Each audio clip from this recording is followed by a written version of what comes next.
Hello, and welcome to the first episode of the new year of SoFly. Hey, come on, Yoma. Yay! Thank you so much for tuning into this first episode. My name is Mitch, and we've got Aldo, Hi, everybody. and we've got Yoma, Hi, everyone. and we've got some news. I guess news. It's the new year, so we're doing some new things around here. And one of those things we're doing is switching up format a little bit. It's been 8 years we've been doing this podcast. Can you believe That's that? crazy. It's insane. And I think we all thought about that and thought, man, maybe we should kind of start switching things up because we've been doing the same format for 8 years and it's been fun and it's been swell. But why not try some new things? Because that's what the most amazing thing about life is, trying new things. Isn't that right? Yes, it is. I like when you say swell. Change is good, man. Change is good. I also noticed both of you are drinking some sort of nice warming tea. I got a nice Japanese green sencha tea here. Of course, one of the things that, we changed a little bit ago, but maybe if you haven't tried out, is you can see what they're drinking if you watch us on YouTube.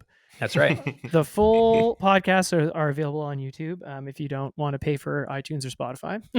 And that will be a continuing trend, and we're going to actually try to improve our video podcasts on YouTube even more. And just, I think this year is all about tightening things up and making them even better for you, the listeners, who are so gracious to listen to this and get some kind of enjoyment out of it. So we're going to just keep on trying to make it better. And so, what we're going to do first is have these intros, and then we'll go to the segment in the show, and then we'll have an outro. But, don't have to worry about that. Sit back and just enjoy the ride.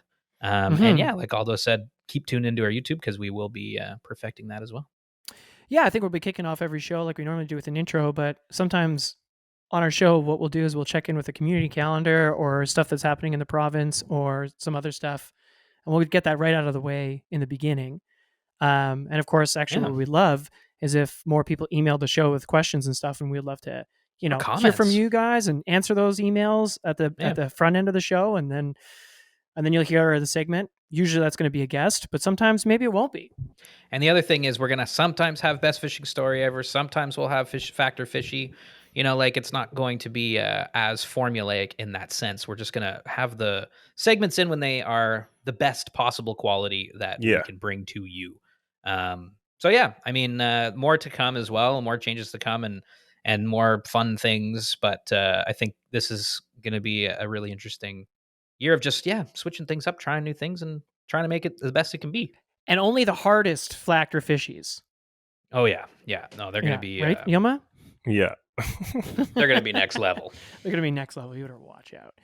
Well, on that note, I'll just do a quick maybe touch base. It's, of course, this is coming out January 15th. And if you're hearing this on January 15th, on January 24th is our first event of the year, which is awesome. We're doing it with Affinity Fish. It's Sake and Scissors, the second installment of that, which is our food and fly tying series. If you'd like, come down to Affinity Fish on Dundas Street West. You can go to sofly.ca for all the details, and we'll put the link actually to the event in the show notes as well if you want to check it out. And it's pretty awesome. Like Jordan from A Perfect Drift Guide Company is going to lead us through a little bit of a fly tying seminar. John and Matt from Affinity Fish are going to be frying up those absolutely banging whitefish sandos. Hey, Yoma? Those are so good. Those are really And also good. There's going to be vices and stuff set up so you can just kind of casually tie and tie and talk with buddies. And it's supposed to be super chill. Last year, I think we got about 50 people out, which is probably as many people as you can fit in an Affinity Fish. That's more than expected because that's a small space. So yeah. We're going to have a raffle with some awesome prizes from actually Arcteryx Toronto is giving away some backpacks. Costa is giving us a little prize pack. Drift is giving us some gear to give away. And Matt and John are raffling off some of those amazing fish prints again. It's going to be a fun one. Jan 24th, Affinity Fish in Toronto on Dundas. More details at sofly.ca, but come on out. Yeah. You could find Aldo running around back and forth. I'll be in the camera, and Mitch will be having a beer with somebody. Planted. Just planted. Yeah, he's going to be planted drinking. What are you going to be doing, Yelma? Maybe a little bit of both. Shooting. A bit of both, yeah. Well, he's going to be eating. Oh, he's going to be eating, maybe. The raffle goes to benefit the BGOW Run Girl Outdoor World Community Fund. So, heck yeah. The raffles always go to charity. And what else do we got coming up? Is that it for now? Is that the only thing? January. What did Mitch just do? I'm sorry. What did you just do? I'm sorry. I poured some tea. You have your teapot right there. Oh, that is I know, isn't that nice? that is so This nice. is from Cheese Boutique in Toronto. I love it. Isn't it so sick? Yeah, It's it is so actually nice. really, really It's like cool. my favorite thing. Anyways, Thought The that only was your other thing favorite that's going on is Drift Outfitters, of course, is our one of our title sponsors, and obviously the fly shop that we go Yep. to. They are doing a tying series. I want to definitely shine a light on them, but they're doing it with Matt Martin from Smooth River Guiding and Smooth River Academy. But most of them are actually kind of getting sold out. So if there's a few tickets left, maybe check it out. But he's leading people through various tying seminars. One of them is going to be at the Left Field Brewery, the new in Liberty Village. west Sick. end location of the Left Field, which I was at the other night, and man, it is really nice. Pretty Like the buzzing. seminar room that they're doing it in is like That's it's sick, right man. beside the tank, like all the beer tanks. It's really, really cool. That's fun. Yeah, I gotta Yeah. check that out. Well, we'll go to that. That's when is Yeah. that again? That's gonna be January 30th. So if you have bought a ticket, you'll see us. Sick. Maybe maybe that's incentive to return your ticket. Yeah, it's like, But, Don't return it. Just don't return it. We won't go. We'll won't be go. there. Jeez. If you don't like us, we'll avoid you. But it's awesome, anyways. Matt and Drift always put on great educational series, so you'll learn some wicked. Drift's tying section is Yeah. exploded. I went there Yeah. yesterday. They have so much tying stuff. Yeah. It's awesome. It's awesome. Mitch, you So, kind of Yeah. got back into the tying, yeah? I'm You kinda just set up a starting, desk, yeah. is what I meant. You set up your desk. Well, maybe we'll chat about that later, but we will we will touch on that. The new I guess Uh-oh. coming back into fly tying. But why don't we head on over to the feature of this episode? And what is that episode? So you want to go saltwater fly fishing, huh? Hey, We're gonna just talk about how we, got into saltwater fly fishing as, northern, Ontario people who really are pretty far from any kind of saltwater destination, and I don't think ever really thought necessarily we were going to be like going on fly fishing trips in the saltwater as a common thing. I didn't think that. No, I didn't think So that.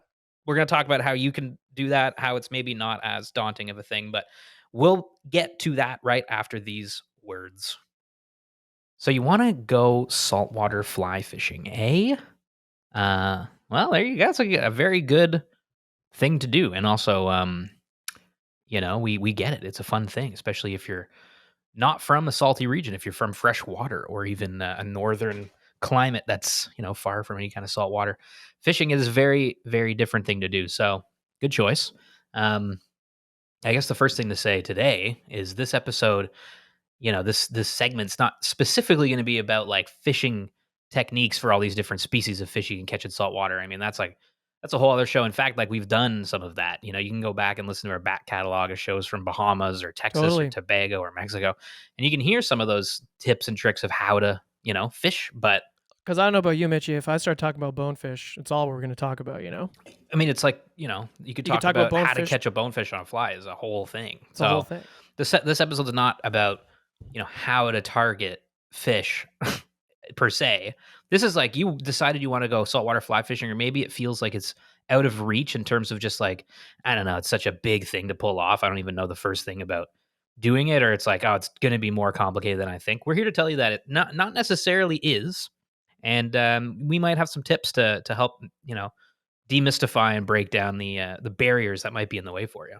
Totally. Because I think, for us, again, growing up in Ottawa, living in Toronto, and, we never thought we'd ever go. Like, if I like me as a teenager, was like, if I get to go to the flats once in my life, Yeah.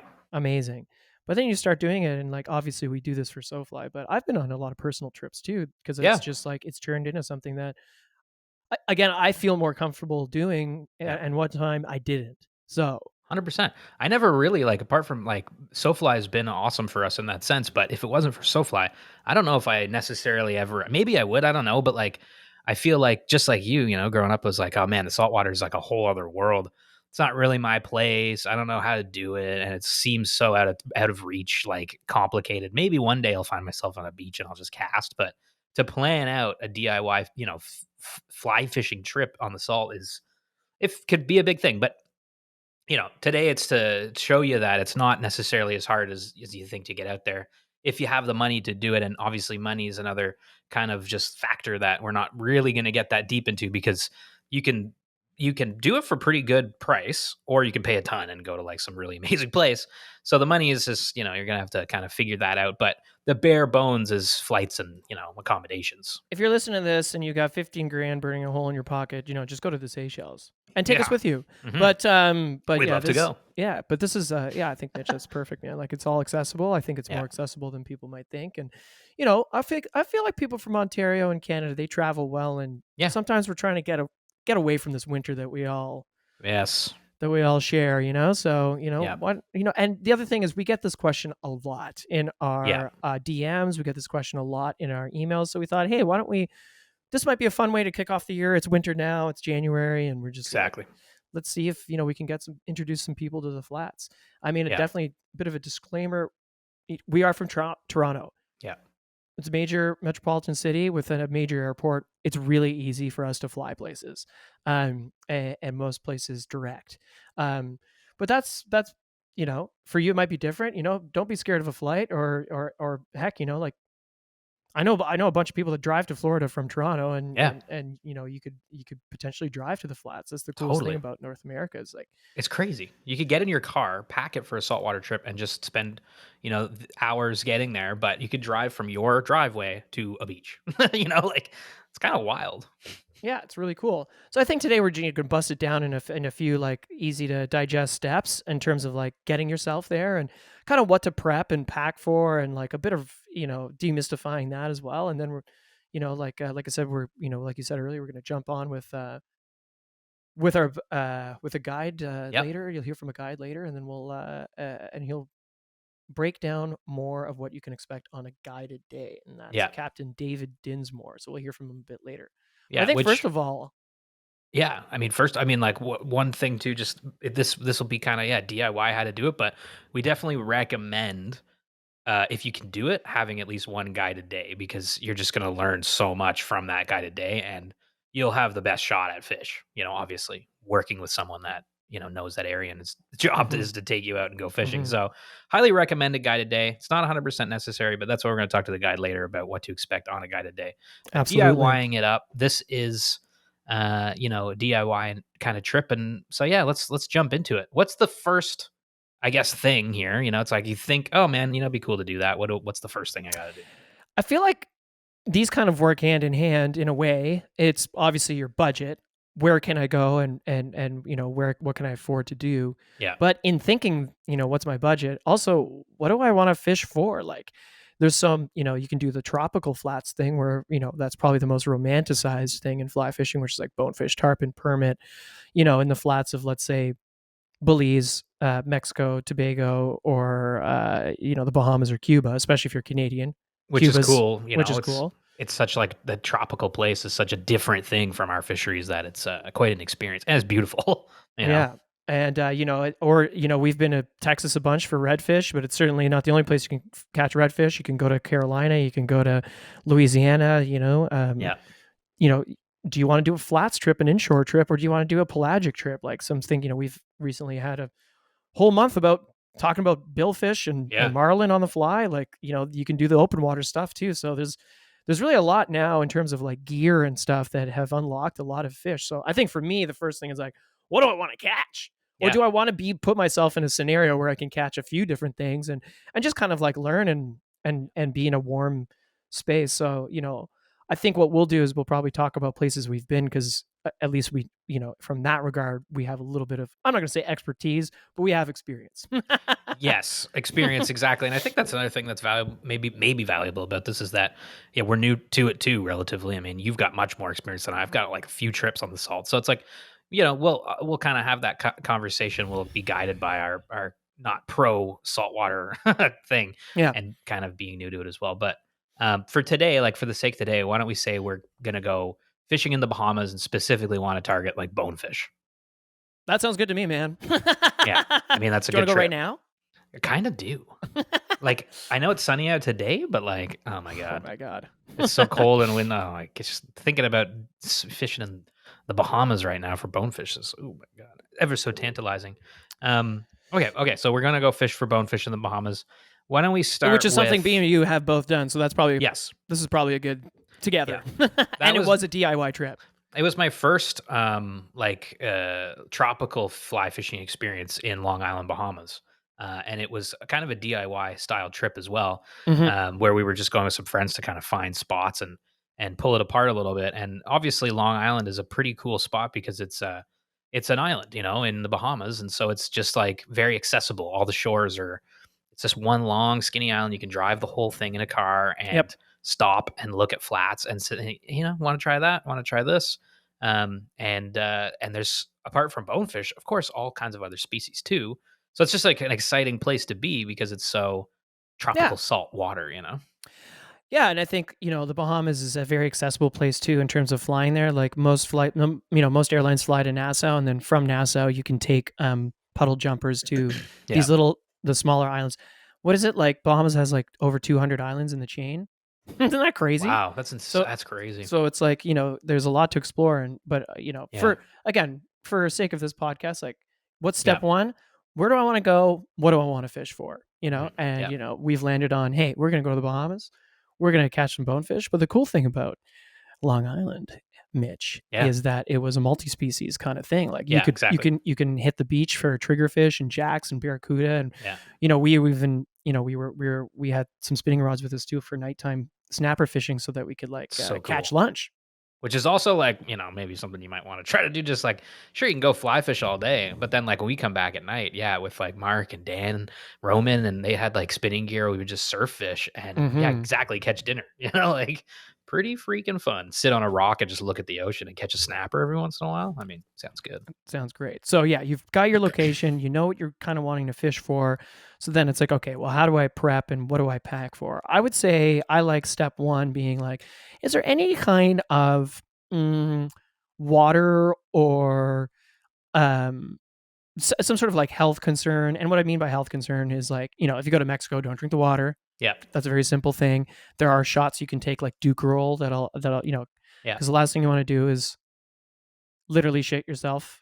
You When want you catch to metaphorically shit yourself when you catch a sweet see a fish. tarpon, Yeah. but you don't want to actually Yeah, totally. poo your pants. So like, look into that. I mean, most government websites and travel websites, even the Canada website is a Yeah. good resource for if there's any travel like drink water advisories or whatever, just to figure out, if you are like we were staying in an Airbnb, like we were buying water and stuff like that, and just to say, I think that it's a good logical first step because I then think that so, yeah. kind of Stock up informs. on some Tylenol and things Yeah. like that, Imodium, like just get some stuff that when you're out and in the fishing or down visit when you're on your trip, that something happens, you can kind of mitigate that. So yeah, that's a great first step. And also know what you're getting into when you go to the place. Yeah, so I'll say like, so now that you've kind of like done a little bit of research, now it's time to start thinking about packing. Yeah. So not only like, what we pack, but what can you pack? And I often get this question is, hey, Aldo, even when I was at the fly shop, whatever, this question comes up very often. Am I allowed to bring rods on board the plane? And you 100% definitely are, so long as they're a 4-piece rod. Yeah, not Maybe like not your huge. 2-piece, Yeah. your old school 2-piece, but like fish pond, sage, they sell those awesome rod the rod cases, and those are all measured specifically to fly with, Yeah. so that they fall into regulations for carry on. Another interesting thing to note, I looked up on the Canada travel website and the US TSA website, you actually are allowed to take hooks on, because I thought you weren't, and I kind of Right. Yeah. don't. But a hook for Canada, it says hooks 6 centimeters or less, Okay.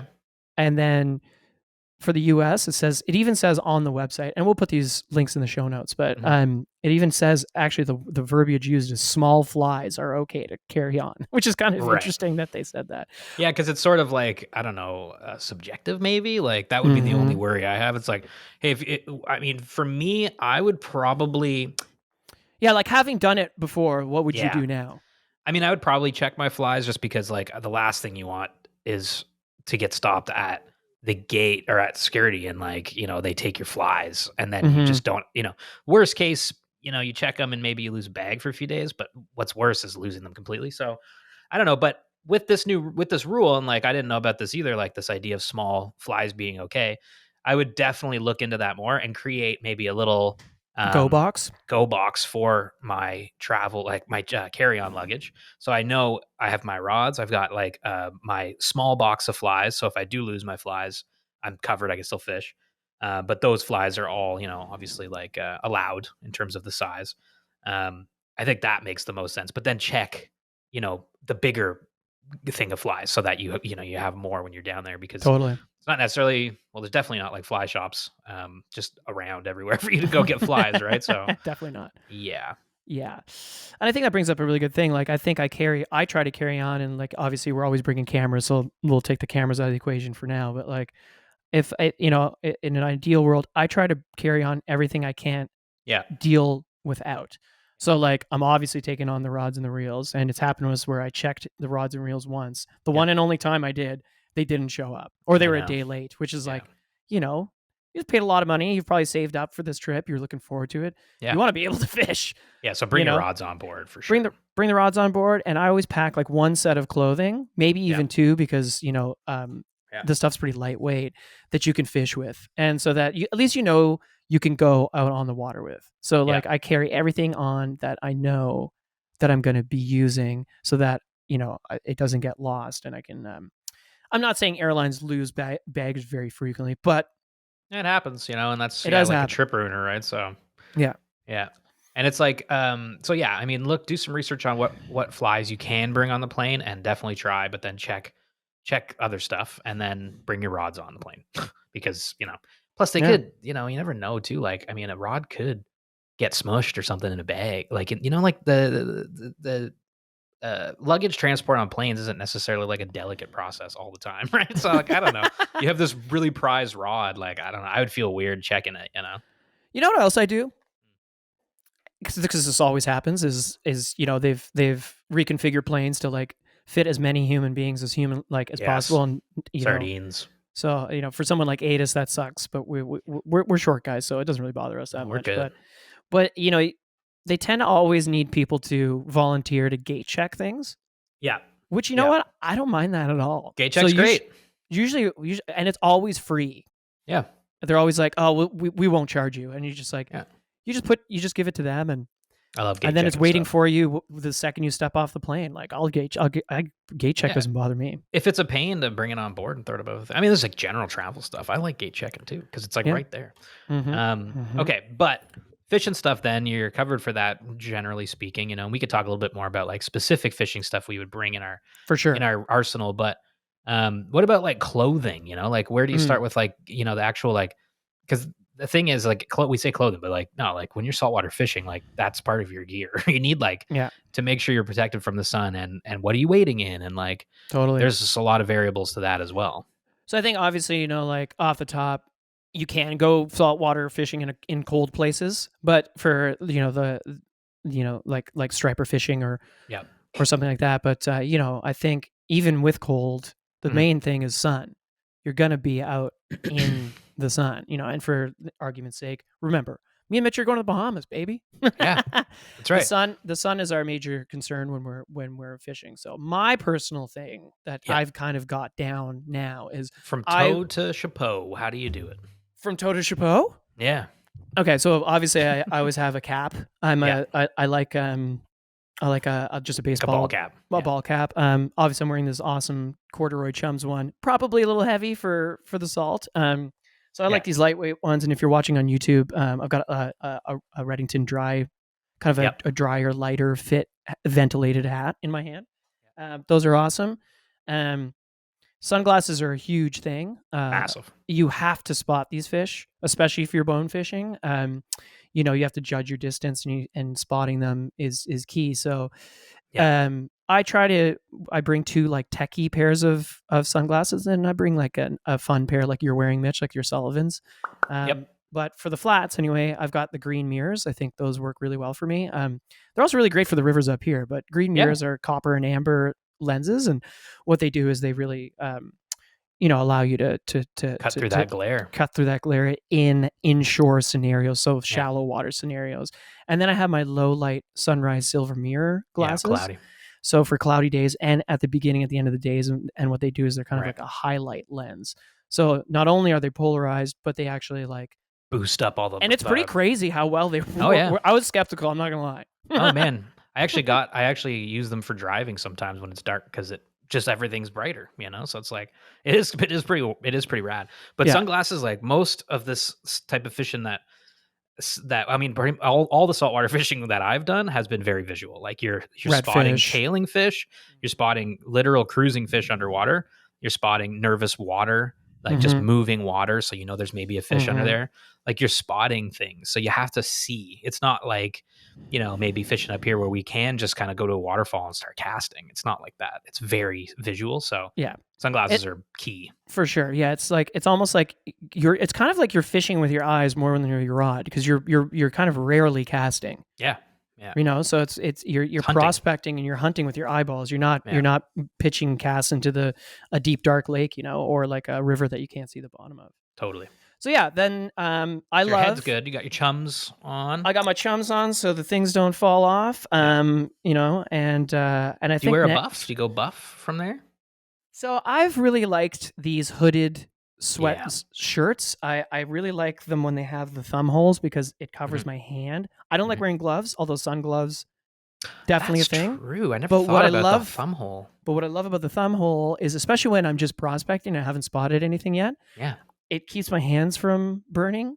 Yeah. I mean, obviously, you cannot wear enough sunscreen, everybody. Yeah. But anyway, lather yourself up, reapply. I really recommend those like deodorant stick style things to keep in your bag, because then you can just quickly, rub it on your face and your nose without creaming up your hands. And you definitely want creamy, sticky hands.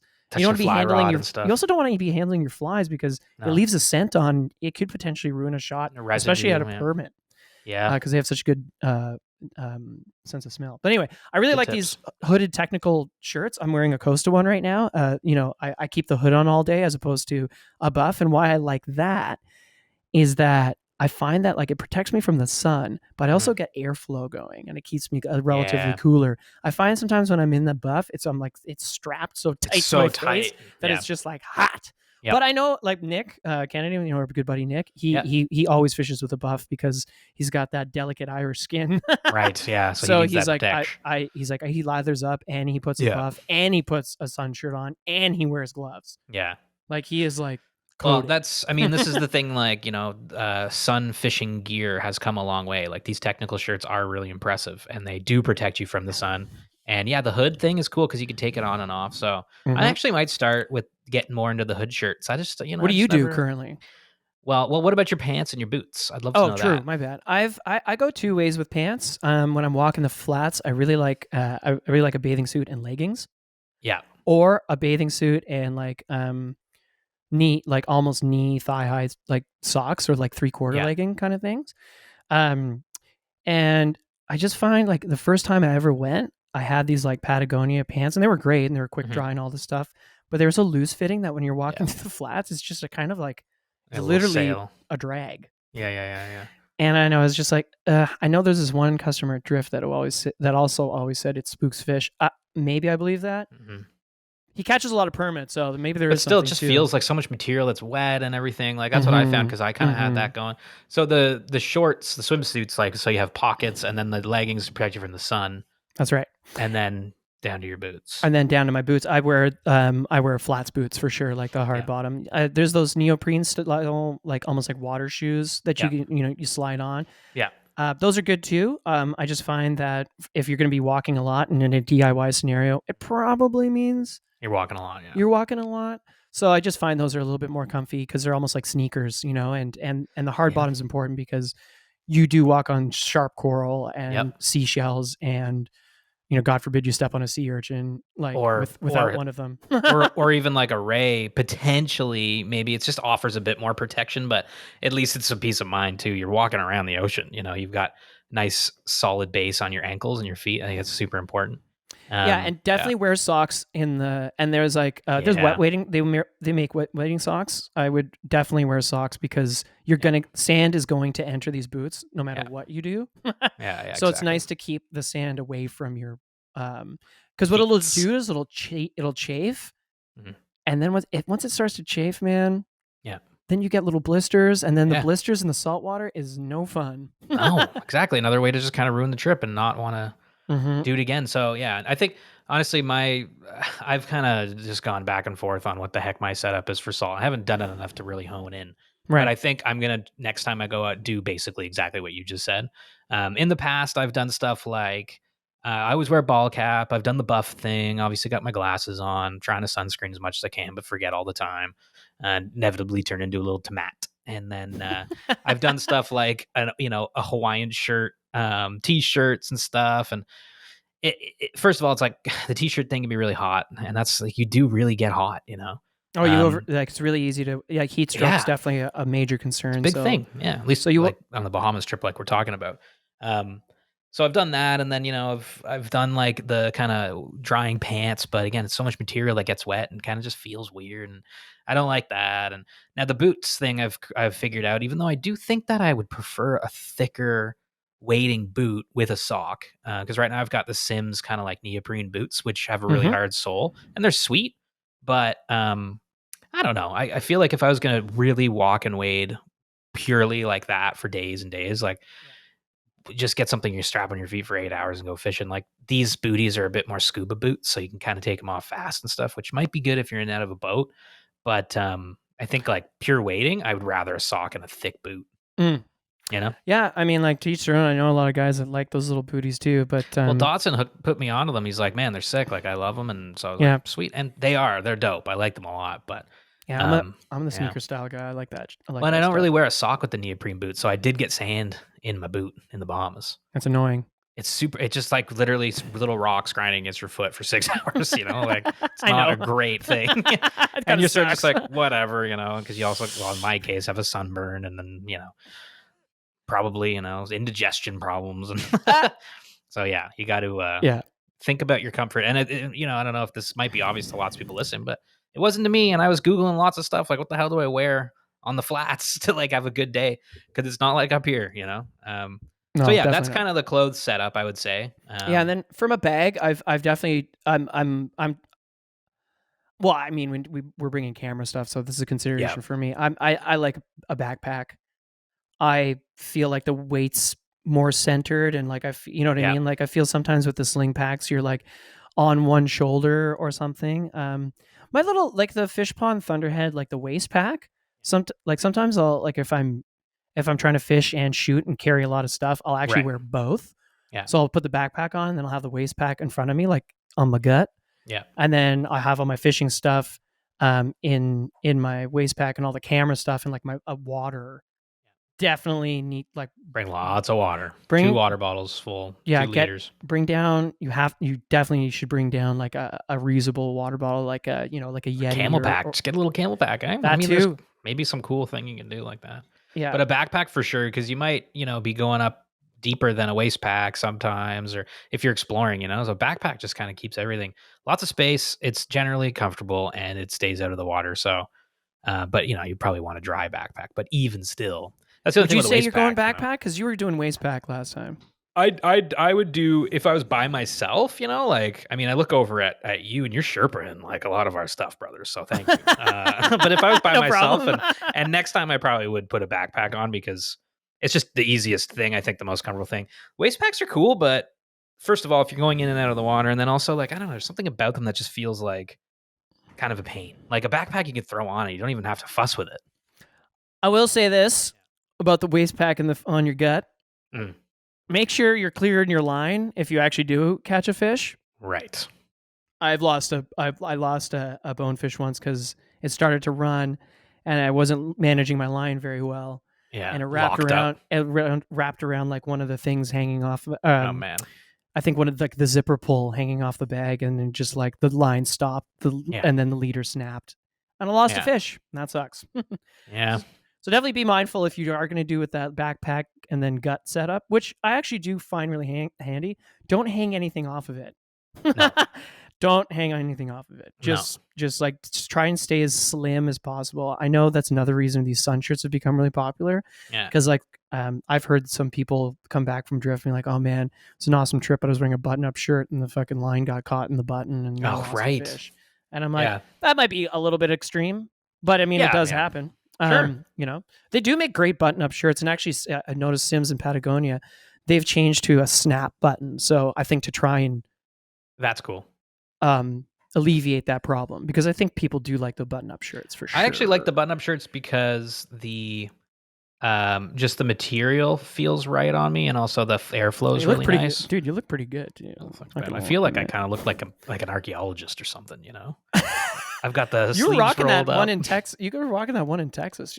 Oh, that one. Yeah. See, that stuff's too techie. I haven't found my footing. You know, I look different every fishing trip. It's like, like nobody knows what my deal is, because like at one time I look like an IT guy, and the next time I look like, you know, like one of these like Fly Fusion anglers, and I'm just like, when we were with Benny Blanco, you looked like a drug runner. I looked like a drug runner, and yeah, I had like this crazy Fear and Loathing friggin' shirt on, and it's like Benny's probably like, what is this guy's? This guy does not know how to cast, you know, like, so I gotta hone. Hey man, you jumped 3 tarpon. I know, that's what I'm talking about, baby. So, but I gotta hone into my thing, and I think honestly, your setup I really like, because it's just like easy, smooth, efficient, comfortable. I think that's all the keys to this. Is like, you know, what you wear is really actually gonna like have a big impact on your day, and try to make it just that comfortable, efficient, and you know, looking good enough that you don't feel like a crazy person. I've also had it too, like, you know, and I will say definitely for sure, just you get a submersible pack. Like that's maybe something we didn't mention. Waterproof, watertight, definitely you're gonna get wet. For sure. And also always pack a rain jacket. We don't really understand weather patterns, you know, in the ocean, like, you know, a seasoned guide does. And I know every guide is like, I never leave the boat ramp without, even on the most immaculate sunny day. It's just like bring a packable rain jacket and put it in toss in your bag for sure.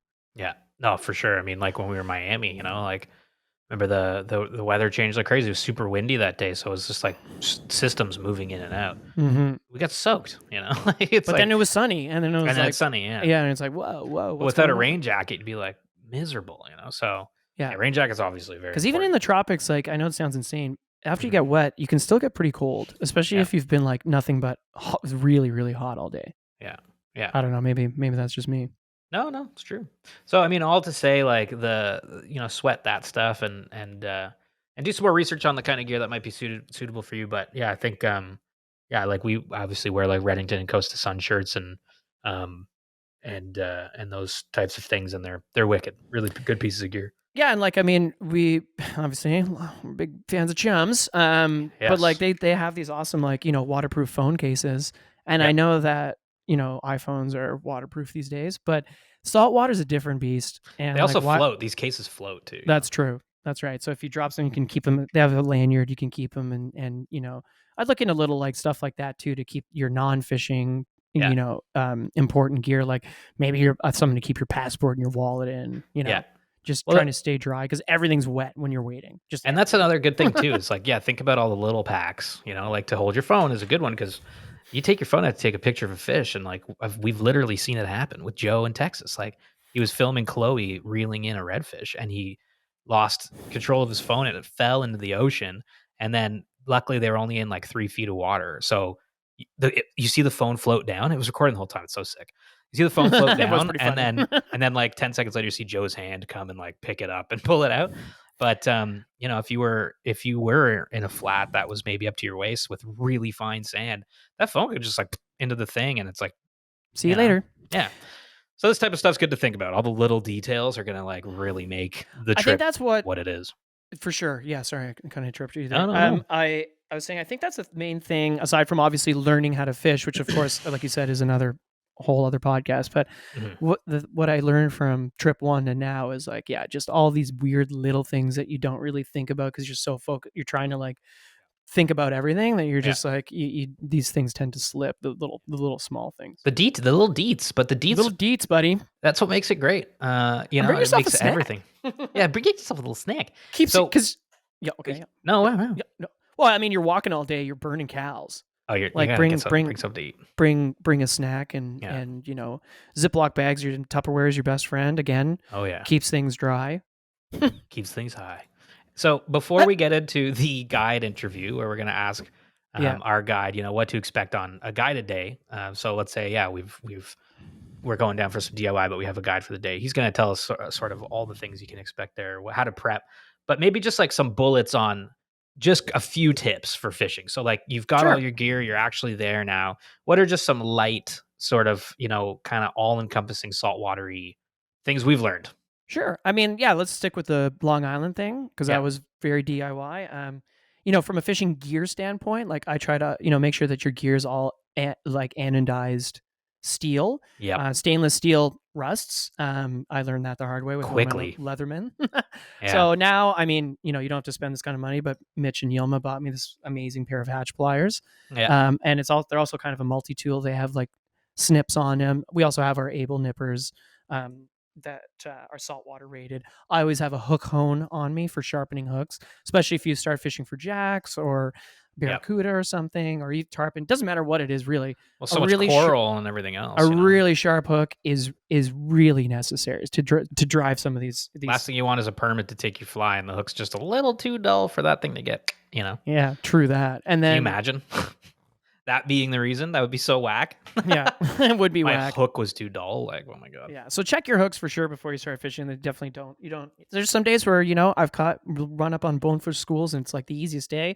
There's other days where I've caught one bonefish or even had just one shot at one. So Yeah. you want to make sure you're prepped for that one shot if that's all you get. Yeah. So yeah, so you've got all that gear. If I'm saying it's our trip to the Bahamas, we were in a multi-species situation. Yeah. You don't have to break the bank, I don't think, on gear anymore. I think, when we were working at fly shops in our teens, like when you cheaped out on gear, it was actually kind of shitty. Yeah. But now that's, tech and gear is so good. Like this Reddington field kit is a 9-foot 8 weight. And like you say, Mitch, That's all you need, baby. Potentially in the salt, like it's a great start. Like It's a there great are other start. rods that can help do things, but I find it casts really well, and it's great. Yeah, it's a great. it comes with a behemoth, and the behemoths are salt rated. I will say they are cast and not machined aluminum, so Yeah.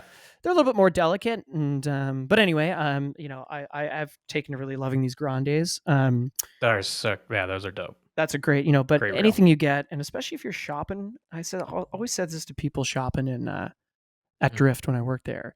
You never know. You might end up on the flats. So the next time you're buying an 8 weight or a 9 or a 10, because we do a lot of pike fishing up here, people are buying these big game rods. Yeah. Maybe spend a little bit more money on a reel that's like saltworthy, like a saltworthy reel, whether it's a Sage and Able or we love our Reddington stuff obviously, but like the Grandes, because then wouldn't it be great to not have to buy another reel and take that money and spend it on a guide? Yeah, exactly. Or a couple of nights out at the bar. Hey, the old baby, beach bar. A couple daiquiris on the beach. 100%. Why not? Because it's not like the salt reel is not going to work on fresh. And now That's you what got I a mean. reel that works in both places, and Big time. yeah, good tip. So I think there's two things, what we did in Long Island, which was like we walked a beach break and we walked flats. So like when you're walking a beach break, I think or either or. Are we talking about? You're saying do fish tips? We do a little bit of fish any tips. kind of like top highlights of like common things, like for sure how to spot fish, or the first time you roll up on a flat, what do you do? Generally speaking. I think the first thing you do when you roll up on a flat is just make sure you can control what you can control, and for me that means like your line distance and your personal shit. So it's like, okay, we're on a bonefish flat. I've picked my fly. I tend to really like Prince's Fly, the Sweet Island Girl. It's caught me a lot of fish. So let's just say I'm tying that on. In the Bahamas, specifically. Bonefish flies in Florida are way different. But anyway. See what I mean? I could just talk forever about this. I know. But like, so let's just, we're there. Peel off the line that you're comfortable casting. Yeah. Don't peel off 90 feet of line. And if everybody hops over, and I'll put this in the show notes, but Gene at the Gene Bug has a great tip for marking your fly line. Yeah. So you understand how far you are. Because we don't really do that up here. We're not like 40 feet, 10 o'clock, moving left to right. No. Maybe when we're pike fishing in Esnagami. Maybe, but we figure that out. It's not like this is the only way, basically, when you're in the salt, is to do it this way. Yeah. So I think like marking off your fly line is great because it's a good visual indicator of how your distance, and it should go without saying, before you go, practice your double haul. You're going to be casting in the wind. Yes. You're very rarely going to have a windless scenario. Drift, and I'm sure a lot of other fly shops, they offer tune-ups for the salt and stuff like that. So, wherever you are in the world, like see if your fly shop will just give you a little couple pointers on the double haul, or just practice. Yep. Like anything you can do, because the wind it can be bad. And Mhm. if it's a windy day, you don't want to just be like, well, I'm not going to fish, because it's like that's literally why you're there. So make the most of it. Big Get some time. practice in before. Yeah. And then I would just like when I roll up onto the flat, first thing I do is I take off as much line as I'm comfortable. I make sure that like I know where my line is, and I've got my fly in my non-casting hand and my rod in the other hand, and I let the line just trail behind me, kind of thing, and The hunt begins. and then the hunt begins. And I just think just like go slow, and what you're trying to look for, without getting into too much fishing detail, is you are looking for nervous water, and what that is like water moving. When you were a kid and you were like, you had your legs kicking in the pool, and you would like kick underwater, and it Make would those bubble at swirlies. the top and swirlies. Well, when bonefish, let's just say we're fishing for bonefish, when they're feeding under the surface, they're creating a disturbance just based off of them foraging, right? So sometimes you can spot mud slicks, and that's usually like a group of bonefish like kicking up, just like carp do. They'll kick up a bunch of mud foraging for shrimpies. Yeah, Redfish do reds the same. Yeah. So that's a good visual indicator. But it'll always go contrary to the current. Yeah. Or whatever kind of wind is happening on the water. Like then if it's shallow enough, you'll see tails. Their little tails might be hitting out of the water as they kind of bury their nose into the ground looking for shrimps. Which might be the greatest thing on earth. Seeing a bonefish tail, and you're like, oh yeah, because you know where its head is, and you try to set up that shot. And like I think you said this before, is just like, don't freak out, take your time, pause, think about what you're gonna do, set yourself up, because that fish is feeding, they're happy, they're not going anywhere. The worst thing you can do is panic and make a bad shot, and then that fish is gone. At least you've got a window here. So think about what that fish is doing, where their head is, how you can cast to them to lead them versus like cast on them and freak them out. Like, but that's, again, this gets into like all the technicalities of it. But yeah, I think that that in terms of waiting are good tips. I feel like on the boat, there's a couple good ones. And this is maybe a good segue into our guide, but the take your shoes off thing, like when you're on the bow stripping, so you can feel line under your feet, and you're not stepping on your line if you hook a fish or if you're casting. That was like, it's such an obvious thing, but I feel like a lot of good fly fishing tips are obvious, and you just don't think about them until someone's like, take your shoes off. You're like, oh, right, of course I should do that, Totally. And then, if you're sharing the boat with a buddy, come up with a system for, who gets that next shot. It's important if you don't know the other person you're fishing with, so that, you have an amicable day on the water, but it's always good to have that. Yeah, it's always good to have that kind of like, because sometimes it's not fish for fish. Yes. What a perfect world that would be. Oh, but like that's sometimes you have like an hour of casting. It's like, all right, that didn't happen. I'm just gonna sit back now and let someone else come up here. But even for me, it's like, even just seeing some action is exciting. I don't even necessarily need to be one catching it, except for when there's pods of tarpon. I do, but yeah. But that's what I would say. Like control, you can control if you're walking a beach break. Like those are kind of scenarios sometimes where the water is going to be deeper at some points, and I'm always pitching casts at reefs. Again, it might not be that bonefish or permit you want, but I promise you, catching a jack or a snapper on an 8-weight is pretty friggin' fun. Oh, no, and then I always carry a second rod, just in case you do encounter, for me specifically, a barracuda. Yeah. So like I'll have an 8-weight and a 10, or an 8-weight and a meh. So you can have a shot at that. To get fish. a shot with a steel leader, and just to see if if something bigger does roll around. It's kind of fun to cast. I mean, like I know Mark, after we left Long Island, he just fished the beach every day because he just started catching everything. He caught like a trigger triggerfish, barracuda, jacks, snappers. I think he even landed a shark or two. He landed a shark. Yeah. So like, that's the stuff. And released it.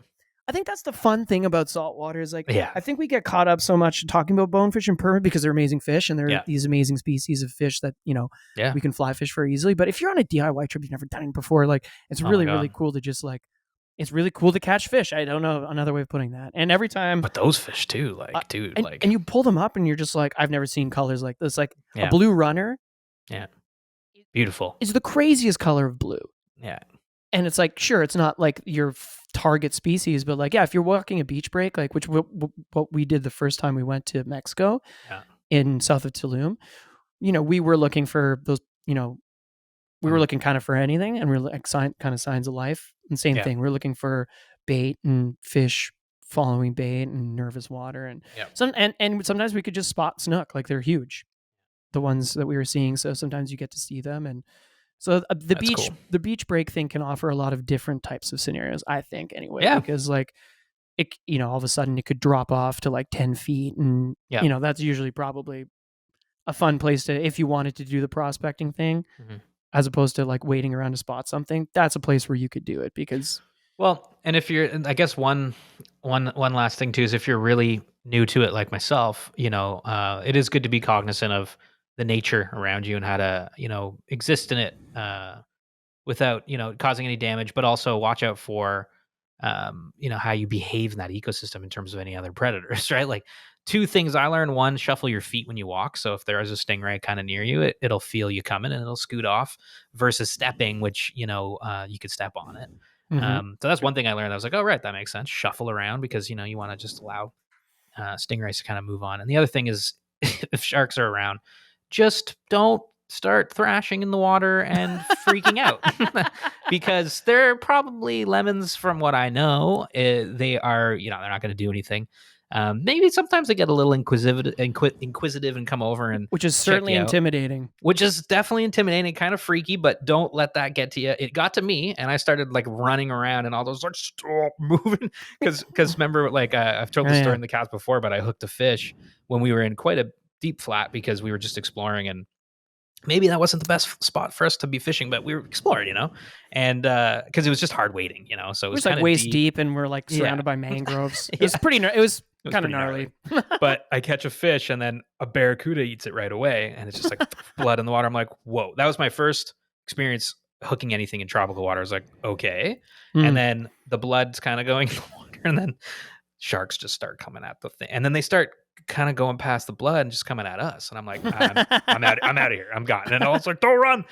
So, and the sharks just kind of like walk around, you slowly walk out, it's fine. But yeah, be cognizant of things, research these things, and just try to you're in the ocean, and it's like it's home to these things, so just be respectful. Totally. And I think another good thing about that's another reason why hiring guides is great. And like what we're not going to touch on, but maybe we can touch on with Captain David Dinsmore is, we can maybe talk a little bit about tides, because that's super important, but it's not something I really understand, so I don't really want to get too much into it. But I think if you can, and if there are guides, even a half day is going to be invaluable to setting up a really, really awesome DIY trip. 100%. You're going to learn so much, and you're going to have so much fun. So, you're going to have so much fun.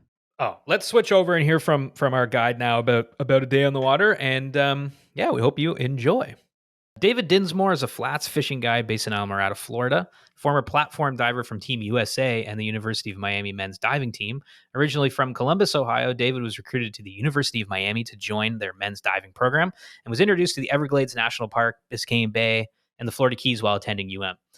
Now, he was introduced to saltwater fly fishing in his sophomore year of college and was completely hooked. Once his career as an athlete ended, he bought a boat and headed south to Islamorada to start working towards a new career as a flats fishing guide in the Florida Keys.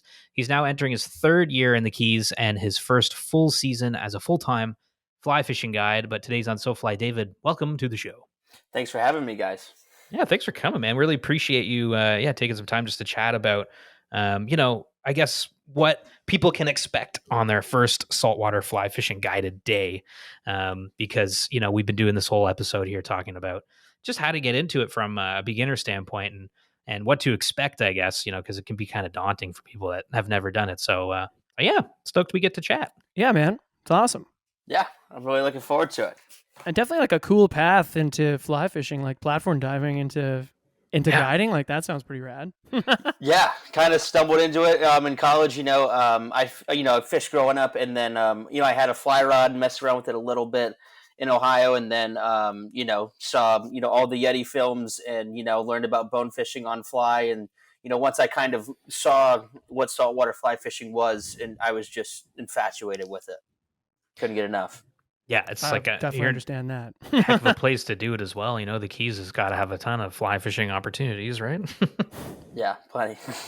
Yeah, man. No, Definitely that's planning. cool. I mean, yeah, we fished South Florida, like Mitchie and I last year, but we didn't make Yeah. it far down to the Keys. We did the Glades and Biscayne Bay, which is really cool too. But obviously the Keys, not that you can't access those places from the Keys, but the Keys is pretty awesome, pretty sweet. Yeah, and we'll definitely want to one day do a whole episode just about your guiding career and maybe get even more specific down into like where you guide and what people, what the fishing's like. But today let's talk a little bit, about what people can expect on a guided day. So maybe we just start with like, how can people find a good fly fishing guide? Like what are some ways that they can do that? What are tools that exist out there? If they're going to some place, Instagram a good place to do it, or just Google, or Yeah, Instagram, Google. I always stay, your local fly shops too. Like especially down here in the Keys, we have the Florida Keys Outfitters in Islamorada, and then we also have the Angling Company and the Saltwater Angler in Key West, and then the 7 Mile Fly Shop in Marathon. So generally, all of the fly shops in the Keys, have a good list of yeah, guides that they all recommend.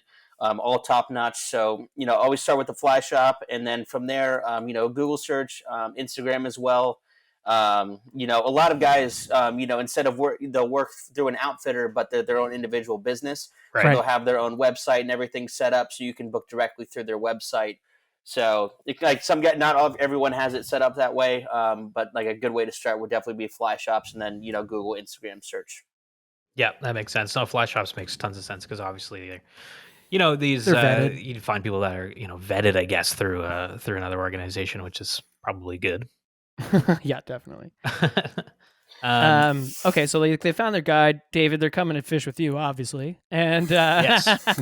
so like, what do you like? How can people prepare?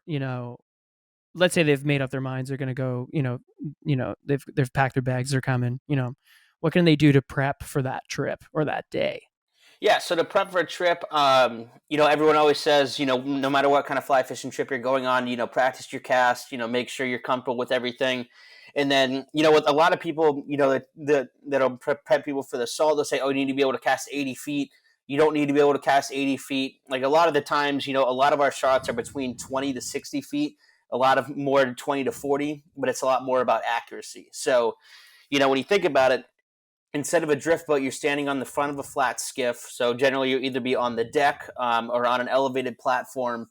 And so, you're standing up, scanning into the water. So it's a lot more of standing and waiting than it is kind of continuously casting, especially up on the flats. There's definitely some scenarios along mangroves where you're blind casting more.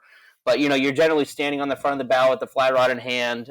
You got a little bit of line out and you've got your fly in your left hand or your right hand. So just kind of standing at the ready and kind of being prepared for that. It's not as much, consistently catching fish. There's definitely days where, you can have a banner day and it seems like the fish just keep coming in and coming in. But, a lot of times you're standing on the bow, it could be 10 minutes in between shots. It could be 2 hours. It really depends on what's going on. So just kind of being able to stand there at the ready, just making sure, when you're planning for it, like you've got your sunscreen, you've got all the proper attire, like you've got your hat, you got sunglasses, all the the light fitting shirts are great, especially like even though if it's 70 to 80 degrees outside, having the tech shirts are really nice. They breathe a lot better. And then pants too. I always recommend wearing pants. Like shorts are great, but especially like kind of wintertime. It does get chilly. The forecast will say, 70 degrees, but when you're running out across the bay, with yeah, 30 miles an hour, your legs are going to get cold pretty quick. So, True. yeah. Good point, So, actually. Yeah. yeah. Because So coming from up here, we're like, oh yeah, Florida, hot. Yeah. Like, yeah, yeah, exactly. Like even Yeah. for us, I mean, we're all, some of us are a bunch of babies and, it'll be, 70 degrees and I'll put my bibs on and my rain jacket on and my Yeah. boots on just before I'm running, just because, I'm going to look, I mean, it's warm and comfortable, and I can take all those off when I get there. And then, it's just nice to stay warm on the boat rides. Yeah, that makes a ton of sense.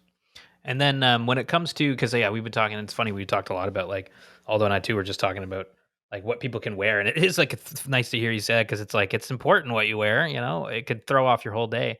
When it comes to like, like expectations, what can people kind of expect fish wise? Like, should people basically expect that, they're going to catch tons of fish, or, how can you kind of prep someone to be like, palatable to the fishing conditions, I suppose?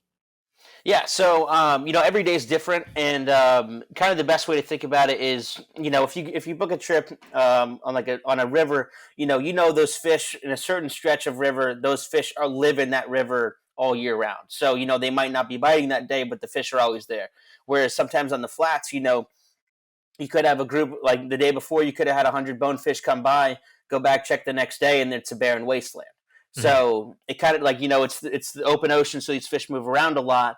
But there's that's not to say that you're not going to have good opportunities to catch fish. But so like for the saltwater stuff, it's a lot of the weather conditions. Is it sunny? Is it cloudy? Like what's the tides doing? What's the wind doing?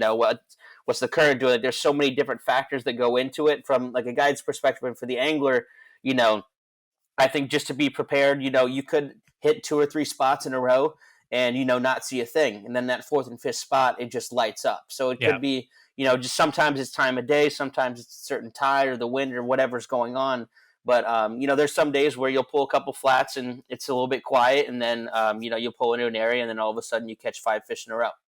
Yeah, that's So exactly kind of why what I was hoping you'd say, because it's like we were saying, it's worth getting a guide for at least a day if you're doing a DIY trip, because exactly that reason. Like the oceans are big and things change a lot. Unlike a river where there's fish and maybe just that day, but like finding these fish, the guides are tuned into that kind of thing, right? So that makes a ton of sense. I think like Florida being a multi-species scenario, like you do Yeah. have like tarpon, bonefish, redfish, permit, and a mess of other things. Like, do you find clients are like generally coming for one specific fish, or do you have people that show up with like an 8 weight and a 10 weight and they're like, whatever happens happens? Like what do you encounter? So, generally during tarpon season, mainly guys are coming down. So, like, For we'll sure. say March through the end of June, it's mainly tarpon. So a lot of those guys will just have their tarpon gear, and then kind of outside of that, if guys bring their own rods, I recommend if you have an 8 or a 10, that's great. If you have like a 9, like a 7 or a 9, that works too. Because there's a lot of different things you can do, like you said, like leaving the dock in the morning, if they say they don't have any expectations, they just want to see some stuff and catch some fish, we'll work our way back to the park, look for some baby tarpon, some redfish and snook, and then maybe come back and look for some bonefish and permit in the afternoon, or even vice versa, if the tides are good, like kind of like it depends on the day. But I've noticed that some people will come down and be like, "Hey, I really want to, work on bonefish, or I really want to work on, snook and reds." Or you get the permit guys, or like the tarpon guys as well. So Right. it seems like a lot of people are more. They'll come up in with, "I want to do this," and then if it's not really working out, I'll suggest, "Hey, the bonefish has been tough today. What if we go back in the park a little bit and see if we can't find any tailing redfish or some snook?" And then they generally are pretty happy to just have that variety is pretty Yeah. incredible. Yeah, it makes a ton of sense. Yeah. What do you think like makes a great saltwater fishing guide? Like what attributes makes a good guide for the salt? Someone who's very patient, just because there's a lot of days that you'll be out there on the water and not see anything, and it's having the patience to really put your time in and dedicate yourself to learning that area. Like learning what the wind's doing, what the tides are doing, what is going on in your environment, to be really as tuned in as possible. Just to be able to give the clients the best day on the water they can. Because if Yeah. you kind of come in For sure. unpracticed and unprepared, like if say you hadn't fished in 2 weeks and all of a sudden you've got a couple of trips in a row and you haven't been on the water the day before, you might end up using that first day as a scouting day, whereas you could have gone out and scouted the day before just to kind of check on things to see what's going on. Yeah. Yeah. What are some things people can do that, like, if you've never been to saltwater fly fishing, or even if you have and you've never been to Florida, like what's some things that people can do aside from practicing casting to just like maybe get the most out of it? Because like, if they're not used to casting in the wind or something like what? Or I would say the biggest thing is just to ask questions. Like a lot right, of times I've noticed that you get guys come in, that they fish in certain areas for a certain amount of time, and they do really well in that area, but that doesn't always translate into other regions. So like I've had guys that'll come down and we'll be fishing, it's kind of slow, and we'll just start picking apart their casts a little bit. They'll start to try different angles, like trying into the wind, throwing a little bit more of a back cast, like trying to work on your loops a little bit, working on your double haul. So And I think that's always, and it's a great way, to spend, 15, 30 minutes, Yeah. especially the fishing slow, just, taking a step back, like, trying to figure out how to be the most successful. And, throwing an 8 weight and a 10 weight versus throwing a 4 and a 6 weight is vastly different. For sure. So Yeah. Good learning point. Yeah, yeah. how to load that line and how to control that line is the biggest thing, because a lot of guys, once you get your single haul down, it's easy to start throwing that line. But, once you've got 50 feet of line out, once you can bring that double haul in and really control that line, because if you got a fish that's moving from left to right, you have to be able to pick up that line, that 50 feet of line, and put it straight back down with just one false cast. So practicing loading that line and just being comfortable having that much line out. So yeah, I think like the practice aspect, like to add that into your trip, just to help you, go home, even if the fishing was slow, you still learned something and you came away, a better angler from the trip. That's a that great, makes tons of like sense. leave the water made better than you than you arrived started, at the water. Is it really? I love that. Yeah.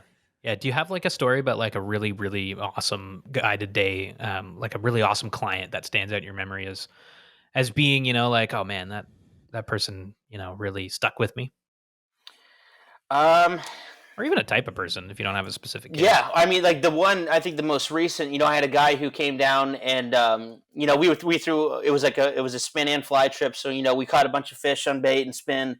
And, he had thrown a fly rod a little bit, out west, but, nothing any too serious. And, I basically got him throwing, 50 feet of line and, being able to control the line, within like 5-10 minutes of just working with him and, trying to give him a little bit of tips to help him out, because he, was trying to pick it up and get it out there as much as he could. And the line was just kind of going everywhere. And we worked for it. And then all of a sudden, he's throwing lasers, and I tried to get him a fish with it, but he, unfortunately, we didn't have any more targets that afternoon. But I mean, he definitely walked away. His casting was 100x what it was before he stepped on the boat. So like to be able to, that was probably my most memorable as far as being able to help someone basically start from nothing, understanding the basics of it, to being able to like feel the rod, load the rod, and just cast and be comfortable with it. Yeah.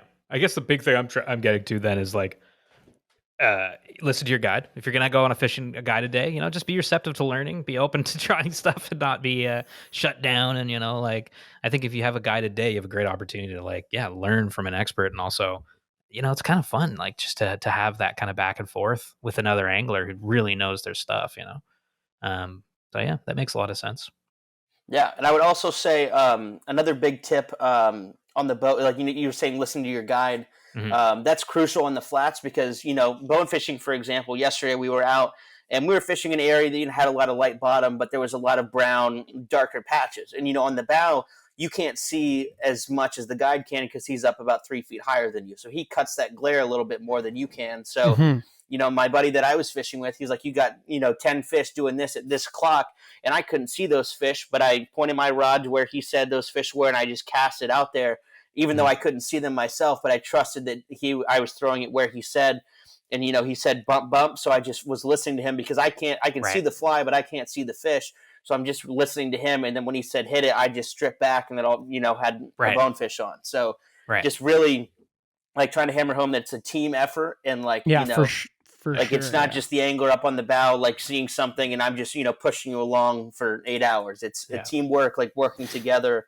And so I think the listening aspect and just the paying attention too, because, once you're honed in on a fish, like for bonefish, you've got a very small window of opportunity to make that happen. And, if you're not paying attention and, that fly gets out there and he said, okay, pick that up. They move, 10 feet to the left, and you take too long to get that fly in and can't pick it up and put it back down, then you might miss out on the opportunity. So being able to like be in tune with what's going on, and just, understanding and listening to your guide. Yeah. Is the best thing Teamwork. you can do. Yeah. I imagine that's to be cool. pretty rewarding when you like, you have that scenario that you were describing where it's like, you like, the angler at the bow is casting to a fish that they don't necessarily see, and it's almost like you're fishing through their body in a weird way. Like, I don't know, like you're like they're your avatar or something. Like it's got to be pretty rewarding to be like coach somebody through that and then have it go the way it's supposed to go. Out, I have to imagine that's rewarding. Yeah. 100%. Like I had a friend down a couple of months ago, and he had never caught a fish on fly before in the saltwater. He's got a nice redfish coming in. He kind of like I just had him make a cast out, and I saw this fish kind of move onto it, and I was just kind of coaching him through it, like move it, got him. And then the second that he hooked up, I mean, I was arms in the air, just going nuts, just because. I mean, it's that awesome. I want them to have that experience so bad. I mean, I know this trip's a lot of money and you put a lot of time and effort into it, and I want them to be just as successful as they do. So it's almost more gratifying on the back of the boat because you get to see the whole show. I mean, I get to see this fish come in, I get to see him go down, eat the fly, tell you to set, and then for you to set and come tight, and then to coach you through, the fight, and then, to get that fish to hand and to get that picture, just that the grip and grin is awesome. Yeah. That is awesome. That is awesome. I mean, that would be super fun. I guess like one thing to kind of round this out is, thing I'm curious about is when you got into saltwater fly fishing yourself, did you find it discouraging? Did you find it, tricky? Like, I guess parting words for people who might be going for their first time, what can they expect just from that experience of it, Yeah, so I mean, I got my first saltwater rod my sophomore year of college. So I was 19. I was 24 when I caught my first bonefish on fly. 24 when I caught my first redfish on fly. I'd caught some snook and baby tarpon on fly before that, but like, it takes a while to just perfect that cast. Like in college, like I wasn't fishing a whole lot because I had practice in school. So what I would do is I would just grab a pizza box from the night before, and I would like buy a bonefish fly and cut the hook off, or the sharp part off, and just practice in the yard. I mean, dude, I'd spend like 30 minutes a day, and just hitting targets, just practicing. Like for me, it was more, I enjoyed like the weight and loading the rod, like, and just trying to practice as much as I can. Like same thing with archery. You're not gonna buy a bow and say like shoot once in your backyard and be like, okay, I'm good to go for a bull elk hunt in Colorado. Like, good point. It doesn't happen. So like I just really put in that time, so that way when I knew, because my bow time was very limited in college, and it was just to make sure that whenever I stepped on that bow, I was as prepared as I could be for any situation. Yeah. Love that. That makes sense. That's good. That's good because I think people could maybe do it and get frustrated and be like, "Screw this!" But I think to your point, hang with it, and that's part of the fun, I guess, right? Yeah, and I mean, it takes time, but I mean, what I found is, I just am enjoying the process, and like I look back now, and like especially over my last couple of years here in the Keys, it's like like last year I caught my first permit, not on fly, but just with a live crab. But I mean, just as hard as it was to get them on bait, like I can't even imagine what it's going to be like when I get one on fly. And like, I've hooked a couple on fly, and like things haven't worked out. But I mean, just knowing that it's going to happen, I think I'm kind of lucky that I get to go do it tomorrow, so I have that in the back of my head. But just I think saltwater fly fishing is one of those things that you have to commit to it if you want to really get into it. Like, you just have to embrace the suck. Like the first, like you might have a great first couple of trips and then have a big slump for a while. Like, it just kind of ebbs and flows, and just trusting the process and knowing like it's it's a compounding thing over time. Like there'll be like just being able to stand on the bow and know that if anything swims in front of you within 40 feet, you're going to catch that fish because you're confident in your ability. Like just that, having that alone separates you from a lot of other people. Yeah. So just being patient, putting in that time, and trusting the process. Yeah, that's all wicked. you can do. I love it. David, thank you. Thank you so much for like, giving us these tips. I think it's really helpful to hear from a guide and like, pro in the salt. So it's been really cool. Before we part ways, Yeah. like how can people book you, and what are you like? What can they book you for? Like, what are you fishing for down there? How can people find you? And this is shameless plug time. Plug yourself, man. All right. So the shameless plug. You can follow me on Instagram at Captain David Dinsmore. My website is dinsmorefishingcharters.com, and the type of trips that I run, I'm primarily a flats fishing guide. So bonefish permit, redfish, snook, tarpon, bait and fly, so spinning rods and fly rods. Definitely, major tarpon season from March through the end of June. That's pretty much all we're doing that time of year. So if you want to get your fix on some big tarpon, come on down. And then rest of the year is, kind of July, August, September, October is bonefish permit season. And then red fishing and snook fishing is pretty much year round. So anyone looking to come from the north to escape the cold winters, fishing's good during the winter time down here. Sick. Rad. Okay, well, we'll put those links in the show notes too. But yeah, thanks again, David. Much appreciated. Awesome. Thank you so guys much for having me. All right, that's kind of a rough guide to getting into saltwater fishing for your first time from people that kind of are getting into saltwater fishing for their first time. Obviously, we're not experts. Aldo's probably the most learned salt angler here. I'm definitely the least. You'll might pop you right in between. Really? But yeah, and I think I think that's the whole point of the show. We were trying to give people who are new to it kind of that perspective from somewhat newbies of saltwater life. Obviously, there's people out there that are pros at this thing and experts. So I'm sure there's other podcasts. I mean, some we've done, other shows that have done one, some too, or YouTube videos from anglers. There's a wealth of knowledge out there, but hopefully this kind of gave you some kind of guidelines of what to start doing in terms of getting out there and doing your first trip.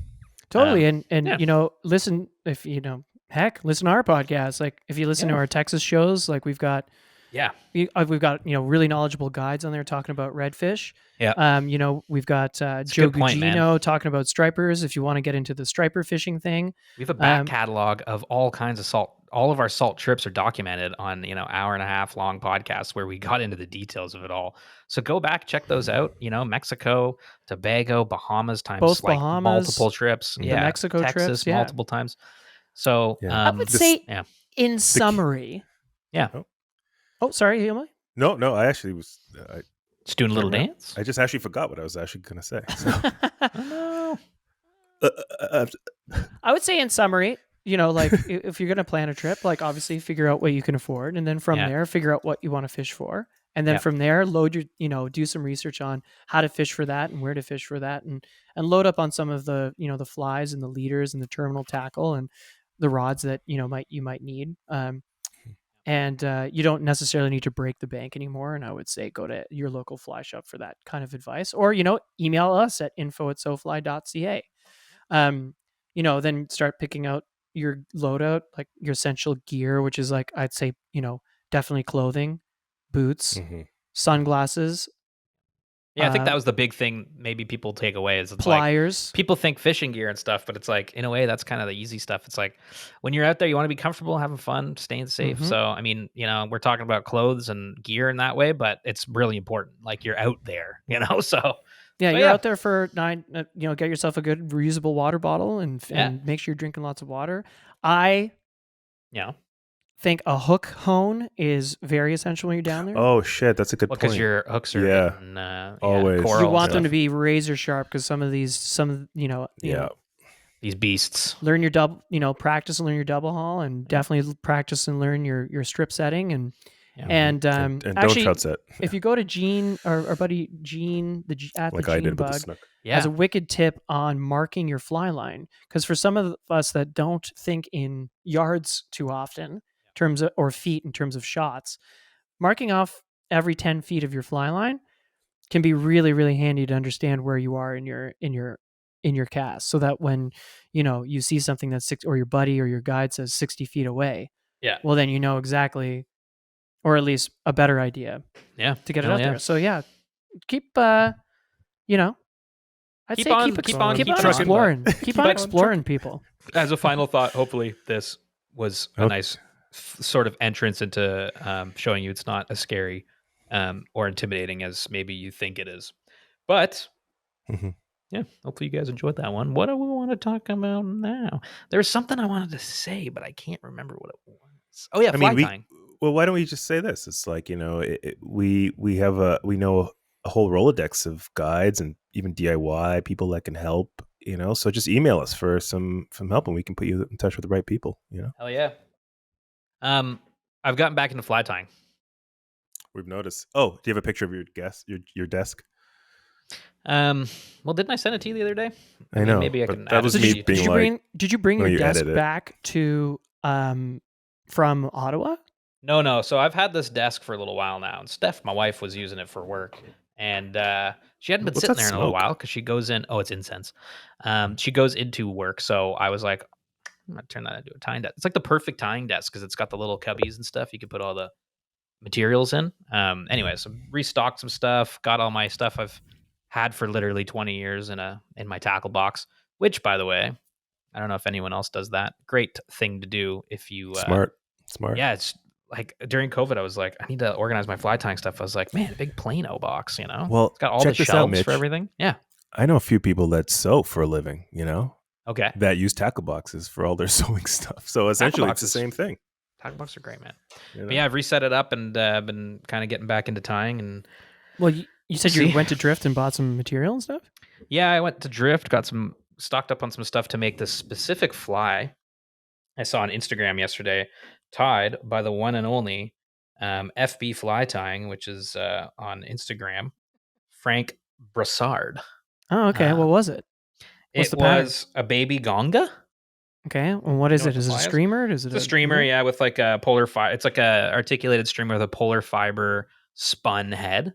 Oh, And like for pink- bass? Yeah, I mean, you could probably use this for I was going to use it for pike and bass. Oh, I was okay. like, oh, that looks super pike and bassy. Hold on, I'm getting a picture of it so I can show you. Baby I think Gaga. Kind I'm of looking looks it like up. that. Oh, that's cool. Yeah, that's Yeah, it's super cool. dope, right? Oh, you could definitely that could be trouty That's a too, bassy. though. Yeah, totally. Yeah. Like, And trouty, know. yeah. so I was like, I saw that. I was like, I want to tie that. So I hopped in my car, went down to Drift, got all the stuff for it. Come back, and I tied a really crappy version of it. But Hey man, been practice a long makes time. perfect. I know I got to get back into tying because it's just been so long. Like, honestly, like the last time I was really into fly tying, I was 15 years old. So it's been a little bit, and it's fun. And I'd like to just get back into. I think when I quit fly tying, generally was when I started trying to do classic salmon patterns, which is funny because I was like, no. And then I just didn't touch the vise for like 15 years. You like tried one like Green Highlander, and you're like, I can't marry these wings. Yeah, I'm like, nah. So, but I'd like to get back to that because I don't know, it's fun, especially right now in the winter. It's winter here, obviously. It's winter and What'd you think of places. But What do you think of Idis's knucklehead? Because he's tying every day, and yeah, that he's tying knucklehead lots.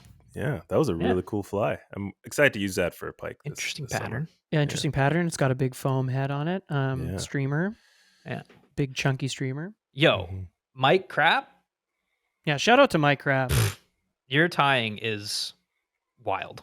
And your That- page looks great. Well, we always knew that. Yes, but He's he's so like good. he's just keeps tying and obviously getting better and better every Yeah. fly he ties. And like the spun deer head one he did the other day, the way he was able to like shape the eye of the hook there and like the deer hair, I was like, dang man, this is like It looked amazing. some seriously Everybody should go masterclass. check out Mike Yeah, Crab. Mike on Instagram. On Your Instagram. flies are looking really groovy, brother. Really But groovy. yeah, I don't I've know. got something. Yeah, what do you got, babe? A guy follows us on socials, has his own brand called Chucker Fly Apparel, sent us some stickers. So I just Oh, wanted to say thank you for that. Cool. Nice. What Can I is see it? them? I'm opening them right now. So if Oh, you're fun. watching on YouTube, What's the you can see. Instagram handle? Chucker Fly Apparel. I started following and commenting on our TikToks when with those the boat when Nick and I were doing the boat mods, Yep. because he was like being like, oh, you should try this, or you should try that. Oh, cool. It looks like he's I'm assuming he's from the West Coast. Yeah. Because a lot of his stuff is all steelheady, and look how sick this steelhead sticker is. Oh, that's a dope sticker. Oh, that's kind of amazing. like it's like that 80s. Yeah. What do you- Chucker cool. Fly Apparel. Oh, you know I what it like reminds that. me of? Santa Cruz. Santa skateboarding. Cruz. That's Yeah. what I was. Yeah. It looks awesome. Yeah. Very cool. So thank Very you for the cool. stickers. thank you. You Thank know, you, little sir. shout out there. Yeah. That's Good so work. nice when people send us stuff. Tell him Yeah. to send us his portfolio. I want to see his stuff. Well, you could go to his Instagram, Chucker Fly Apparel. Chucker I'm Fly going right Apparel now. on Instagram. Going right now, people. He's also on YouTube and TikTok, so you can check him out there. Cool. But yeah, thank you for the stickers. Yeah. Yeah. I think that's kind of all. That's all I got. I'm glad you're getting back into tying there, Mitchie. That's awesome. Yeah, and I wanted to go fishing tomorrow, but I think it's starting to snow right now. We're getting like 1,000 Yeah, it is. centimeters of snow, which is kind of nice, to be honest with you, because this winter hasn't been very wintry. It's been rain for weeks. Yeah. Yeah, I mean, it's just Yeah. So it's kind of I I'm- kind of don't mind getting snow. I'm But I don't dog think sitting right now, and fishing. I'm tired of taking him out. He's a standard poodle. I'm tired of taking him out in the muddy fields to Yeah. fetch, because he's coming back. I got to wash him, and he's a poodle, so he's all Fly like time hair. material. Fly time Yeah, material. exactly, and he's all he's like a mop, and Mop so I'm flies. excited for the snow. What happened to my dog's fur? Yelma got It's like, back into fly tying. Yeah, exactly. It's all gone. Poodle flies. Yeah. Yeah. Yeah. Poodle fly. Yeah, poodle flies. That's what Idis does. He ties flies with Bruce's fur.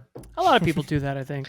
Yeah. Hey, why not? What about you guys? You guys fishing soon? Although, aren't you going well, we're going to Denver in like a couple days. Aren't you Yeah, going we're to pretty Belize, stoked. too? I mean, if you're listening to this in a couple days, we're going to be in Denver at the Denver Fly Fishing Yeah. Show.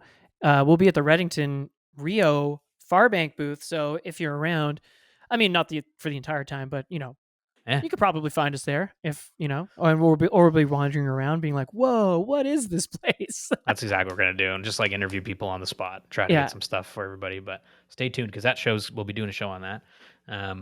But and then but yeah, we're gonna try and get out fishing one day, and we're trying to line up a day with a recent guest, Austin Campbell. So hopefully Yeah. that works out. But if you're Yeah. listening to this on the 15th and you're gonna be at the show's the 19th, 20th, 21st of January, and if you're in Denver and if you're at that show, look for me and Mitch. We'll be Yeah. wearing SoFly hoodies, probably. That's right. That's right. Come say hi. We'd love to meet you. Yeah. So that'll be fun, and then yeah, you guys got some salt trips coming up, which is cool. Oh But yeah. I know we'll be talking about Aldo's those in got the two. I've got coming one. casts. Yeah. Yeah, you've got one too. I've got We'll three. talk about that next show because that's gonna be Aldo's got 3. that's exciting. Of course he does. Look at him over there smirking. Look at away. he's all salty. Getting- Look at he's all salty, baby. I know I keep saying this every year, and like I'm really starting to beat myself up about it. Like I can't, especially after this year, guys. Yeah. There's 3 weeks of rain, no snow. Like I don't Yeah. mind winter if I can recreate in it, but if I'm Yeah. just like looking out my window at literal poo, like Yeah. this I isn't know. fun. Like I would let's start, If you start, could go. let's start snowbirding. Yeah. I mean, hell yeah, start brother. snowbirding somewhere, maybe Long Island, Bahamas, Maybe. Yeah. Yeah. Well, you have a place to stay in about a year and a half in Tobago. That's right. in Tobago. Yeah. Yeah, that's right. Yeah, We'll excited. start about learning that. the flats over there. Mm-hmm. Oh. Be cool. I've only I'd love to get more into salt stuff. Obviously, I've only done it a few times, but it's pretty cool. It's pretty exciting, and It's really fun. It's yeah. super fun, and I hope everybody tries it. It's really different. You cast very little, Yeah. but the fish you catch Even are just going, wild. if you even just fishing like a little canal in Miami, like let's say you're just going to Miami, even just fishing a canal for like peacocks, you and know, snook and Oh stuff. yeah. being in that environment, it's just like for fish. Hey man, so I different went to a from, resort in Jamaica in Negril, and I keep Yeah. interrupting you, Mitch. I apologize. And Not at all. You're talking about little canals, and that's all I Yeah. did. I just paid somebody to take me to the canal and caught. Yeah. And we caught my nephew and I caught snook. He caught more snook than I did. You know? Yeah, it's That's cool. awesome. You know? Yeah, that is awesome. It's great. Snook, man, snook are so. I think sick. that's just the thing. Like once you look through the world through the lens of Yeah. fly fishing, like all of a sudden it's a whole different layer to travel. Yeah, no, exactly. Yeah. Sneaking a day here, sneaking a morning there. Well, hopefully you found some value in this episode, and if you're a seasoned pro and we said something wrong, hey, just let us know. If you got better tips, info@saltfly.ca. But if you're a beginner to it, I hope you enjoyed this. And again, first episode of the new year, we got lots of cool guests in the works. So yeah, we're gonna be trying to make this year a year of fabulous podcasts. So stay tuned. Thank you for listening. That's it for me, Mitch. Aldo. Yelma. Bye. Take care. Comb your hair.